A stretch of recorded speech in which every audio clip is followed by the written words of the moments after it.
Now, I'd like to comment on one of the buzzwords of our time, so-called identity politics. When the phrase is used, it's usually to wave away our attention from some of the things that make our lived experiences different. It is true that each of us could see in our own identity all the reasons we're misunderstood and then say, "You don't understand me because you haven't walked in my shoes." Something that is true as far as it goes, but it doesn't get us very far.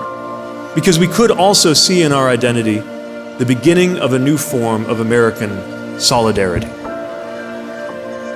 By recognizing that the one thing we do have in common may be the challenge of belonging in a society that sees us for what makes us all different. I may be a part of the LGBTQ community, but being a gay man doesn't even tell me what it's like to be a trans woman of color in that same community, let alone an undocumented mother of four or a disabled veteran or a displaced auto worker. But being gay, just like every other fact about me, from where I grew up to what I look like, means that I have a story.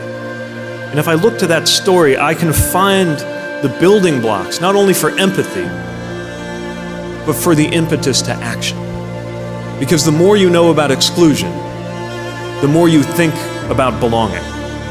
And we have a crisis of belonging in this country. When you do not belong, that doesn't just put you in a bad mood, it puts you in a different country.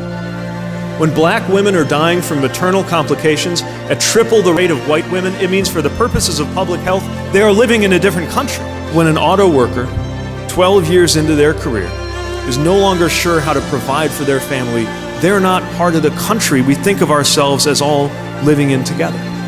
Or when a disabled person is discriminated against in employment opportunities, it is as though he is in a different country than the rest of us.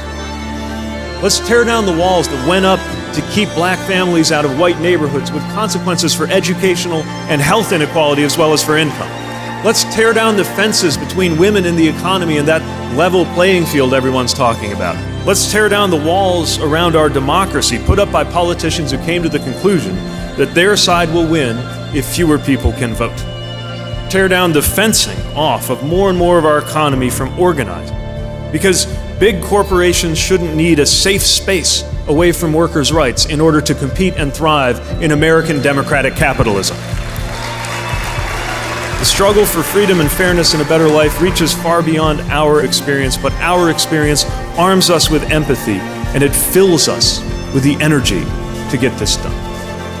In different ways, every American struggles to experience true freedom. Every American needs real security. Every American depends on a vibrant democracy. And that's what this campaign is about. So I'm ready to use my story, my energy, my alliances, and yes, my privilege, to throw myself into tearing down those walls. I see a chance for all of us to lift each other up, to show where our country can be, and what our president can do. And I am filled, even now, with hope.